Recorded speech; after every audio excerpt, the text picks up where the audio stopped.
this week. Mo Hurst will be out. Jimmy Ward out. Elijah Mitchell questionable. Deebo questionable. D Ford questionable.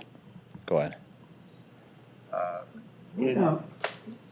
About Jeff Wilson, a little surprised to hear John this morning say that he had a chance to be up for this game. Is that still Yes, a possibility? he does.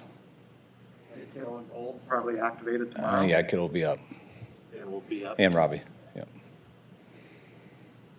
You said, I forget when you said it, but you had put a late November date on Jeff Wilson. It was the rehab, his work a lot better than what. Yeah, well, it was, originally I was told early October, and then he had a little bit of a setback.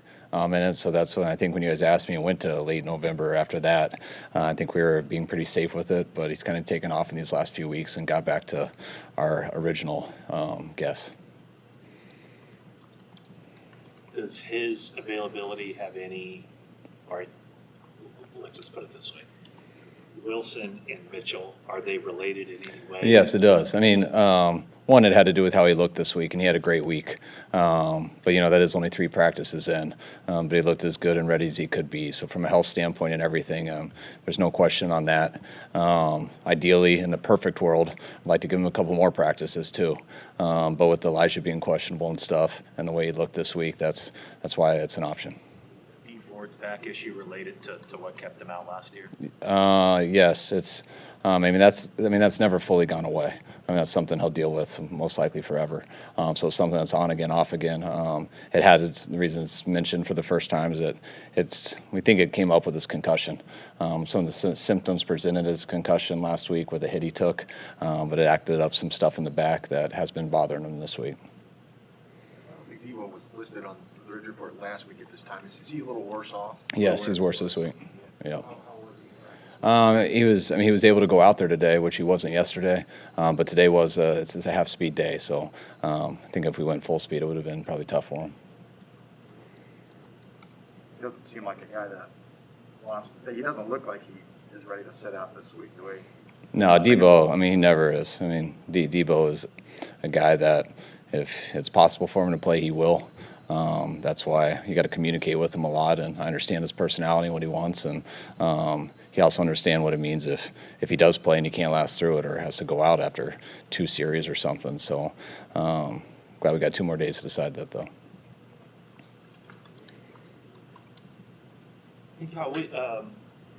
Our eye test tells us that Trent Williams is really good, and there are certain metrics that people who grade film say that he's good, very good.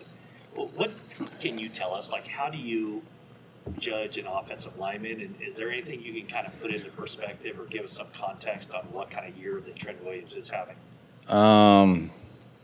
Yeah, I think he's been great so far. I thought he was great last year. Trent always, to me, every year, you can make the best highlight tape on him, probably on any lineman of football, and I guess that's been the case probably since his rookie year because that's how talented he is. But his consistency this year, he's had very few bad plays, which that takes him to a complete whole another level. I've been fortunate where I've been. I've always had some pretty good left tackles in this league. From my first time as a coordinator with Dwayne Brown to my first year in Atlanta getting Trent, to going to Cleveland having Joe Thomas, having Matthews in Atlanta, then having Staley here. So that's a position I've been very fortunate with, and I'm not going to get into offending anybody on ranking those guys, but I think they all know that Trent's the most athletic and just a little bit different when it comes to his talent level.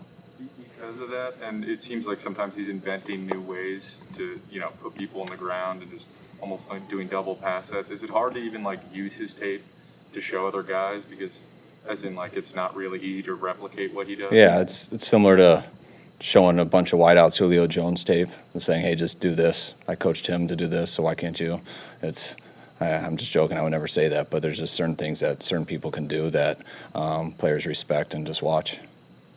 I have a couple questions about pre-snap motion. At what point in your career did that become such a focal point for you? And how has it kind of grown over the years? I really think since I was a receiver coach. I started in Tampa with John Gruden, who did shifts all the time. we would do shifts so much, and so I got to see all that and why he liked it and stuff. And you know, I liked starting out with motions because I thought I'd help get receivers open. So I saw it from that standpoint. Just back in the day, you just had a motion and you didn't get bump. Those days are over because they're used to people motioning.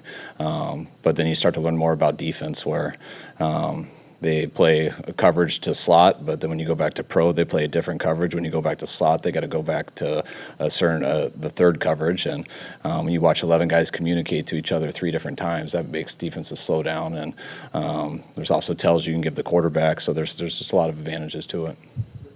Do you find yourself like thinking, dreaming up these motions at random times? Like how do some of these like come to you? Yes. Yeah, when football's on your mind, which is pretty much all the time, except for a few weeks in the summer, that's what we do. That's what we think of. So I'm not very good at thinking of stocks and investments and stuff. I'm thinking of different ways to draw up plays, but I think it's all based off of how you see defenses. I mean, there's only so many ways you can move 5 guys, so you don't just do it to do it. You do it for a reason. So you do it to help one of your players, or you do it because you see something that you think will affect the defense. Maybe you were like at dinner or something and something popped in your head or anything like that? Oh yeah, a lot. Yep. When I'm driving a lot, I have autopilot, so I do that real quick. I mean, I never take my hand off the wheel or anything, but I dinner in bed at night. I have pen and paper by my bed. It's always I have stuff, carry my iPad around everywhere. So my daughter had a birthday party at the movies last Friday, and it was awesome because I got to just sit there with my iPad for 2 hours and do that type of stuff. So it's hard to leave your job, and I enjoy thinking about football. Is there much you can draw from your offense versus their defense from that game 5 weeks ago? Because your offense and what you ask of your quarterback is going to be completely different, I would assume, this game than what it was last game, and their defense, I'm sure, is going to be different. So is there much that you can take from that? Yeah, I think you always can. I mean, it's the order of what they do and stuff is different, but it's not like they do something you've never seen. I mean, they do as much as anyone in this league, and they're doing an unbelievable job at it. I think their defense is ranked 3rd, and I believe they're underrated. I mean, they're one of the they're playing at as high of level as anyone in this league right now, especially on 3rd down. But they throw so much at you, and you go. I mean, we played them a number of years in a row, and especially with Vance from 19 to 20 to 21. And if you look at percentages of everything in all those years, they all contradict each other. Everything's different. So whether we had a different quarterback playing or it was a different year, every time you play the Cardinals, you don't know what you're going to get. So you got to be ready for everything and let the game unfold. It contradicts. I'm talking about just fronts, coverages, blitzes. It's not like, hey, you just get these when Jimmy's in, and then we got all of these when Trey was in. Every time Jimmy was in, it's different, and when Trey was in, it was different too. And so it's a Rolodex of stuff on defense, and that's with the scheme and with their talent. That's why they're so hard to prepare for. What would your interest level in Odell Beckham be? Has he been let go yet? Because I'm not allowed to talk about him if he hasn't.